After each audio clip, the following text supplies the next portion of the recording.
You know, I think that life is simpler than we make it.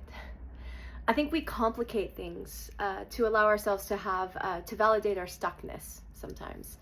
And life truly is just as simple as you asking yourself, what do you want? And getting clear about the answer. Clear enough that you can see it, you could taste it, you can touch it, you can feel it, you could walk into it. You could tell it to me, and I would totally be able to see it for you. That truly is. So that's step one in the goal of life, or really the ease of how life should be working, is we should be asking ourselves every single morning, what do I want? What do I want to happen today? And then even on the grander scheme, what am I looking for over the next 6 months? What do I want? Where do I want to be in the next year? When we have that clearly, when we know what it is that we want, that is the most important part of life. And then you need to ask yourself the simple question, is there anything that I could do today that gets me closer to that thing? Is there any action that I can take? And then just listen to the sweet, soft voice, not the one that's scary, not the one that says run.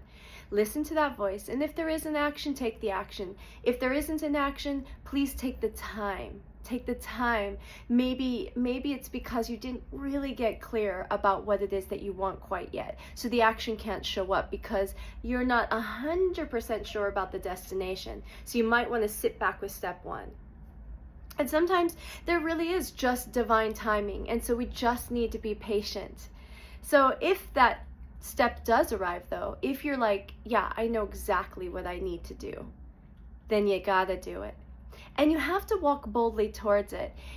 I always tell myself that I wouldn't have a dream in my heart. Nothing gets placed on my path unless it's calling me towards it. And I believe that anything that comes into my heart is placed on my path.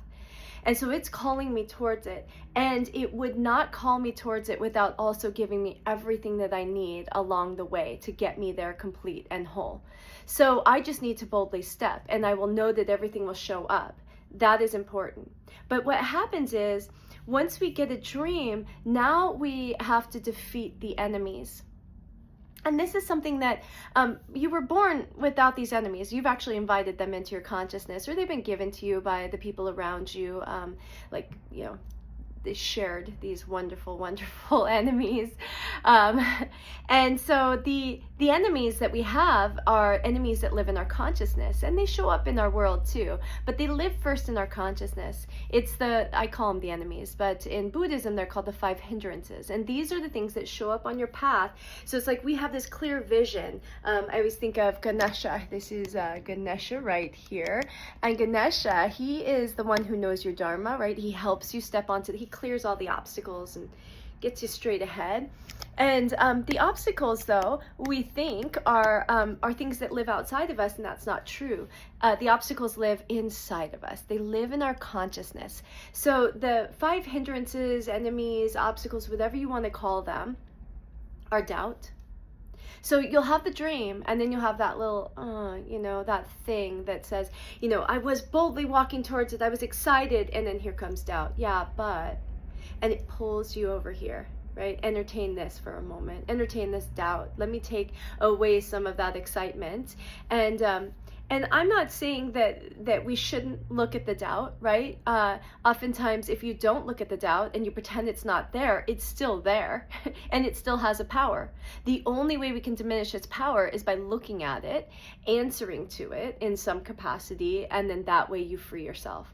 So doubt is one of them, desire is the other. And so we have to make sure that the thing that we want is not motivated by desire. Otherwise, that is not your path. That is the path of the enemy. It's the trickery to pull you off. So desire would be any of those things, like fame, fortune, it's sex, it's food, it's all the things that where when you sit down to meditate, like I'm going to be good today and I'm going to meditate, or I'm going to go and do this thing.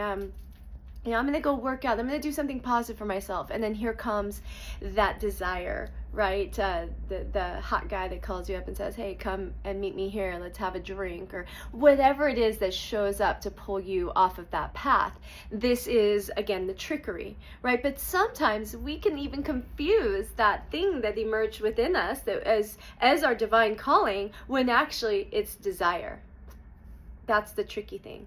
So we have to always know, like, what is it that's motivating me? Is it desire? And so meditation is the way to get there, but and meditation is where you can really discover what that feels like, because it's like you'll sit down and you'll try and spend some time with yourself. You're being, quiet, and you're like, doing your breath work or whatever it is. And then you have that, I'm kind of thirsty, or maybe I'm hungry. It's like the thing that pulls you out of your peace. That is the desire. So anything that is stealing your peace, pulling you away from peace instead of giving you a more peaceful sensation, oftentimes is going to be your desire. And then, and desire, and the other one is ill will. And these can live very closely together, right? Ill will and desire, it's like a similar feeling. It's a charge, and they build. It's like once we let them into our consciousness, this one little thought, like, ooh, this would be nice, or the ill will is more of like, it's like anger, right? It's like that thought of, that person did this to me, and that's not okay. And then once we start feeding that, and we keep going and talking about it and getting louder and louder and louder, now we've created this monster. The same thing is true with desire. It just shows up as a little thought, like, maybe I want this. And it's not until we feed it, we keep going, God, that would be nice. Oh, you know what? I do want that. And suddenly it consumes us, and now it's pulled us away. And the same thing with ill will. We could just be sitting there in our bathroom doing your makeup, and you have a thought about that person that did that thing to you, and now your peace is completely gone, and you've gone into full-blown anger, and you haven't even left your house. Nothing's happened. So that's the power of these enemies. They can just pull you right off your path, where your attention is now being given to them instead of to your divine purpose. The other one is sloth torpor. So that's sort of like boredom. Yeah, it's like that laziness of the mind. It's like, this is so boring. There's nothing to do, uninspired, right? And so that can get really confused. We could actually really just need to rest, and sometimes that's there. But if we're not truly stepping in, right, if you've tried to meditate and then fallen asleep, right, you've allowed yourself to kind of slide over into sloth torpor instead of sitting in it and doing what you intended to do, which was connect with that peace. Let's see. So we said desire, ill will, sloth torpor, and doubt. And so the other one is restlessness.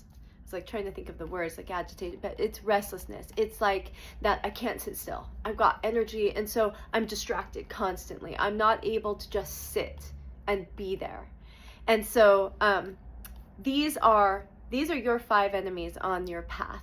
So your goal today is to sit down with, who am I? What am I here to do? What do I want? What will feed my soul? Not my ego, but my soul. What is my purpose? What is my calling? What do people say is my natural abilities? What do people say about me? And get this picture. What do I enjoy doing? What am I passionate about? Get that picture. I used to say, the way that I found my path was by discovering my passion, and how I knew what I was passionate about, which was obviously yoga, was I used to be, I was a single mom with kids, and a yoga studio, and just so many things. I was exhausted. And so I'd be laying on the couch, just like, oh God, give me 5 minutes, and breathing, and anything that a child could have asked for at that time. I'm like, please God, do not get me up off of this couch, right?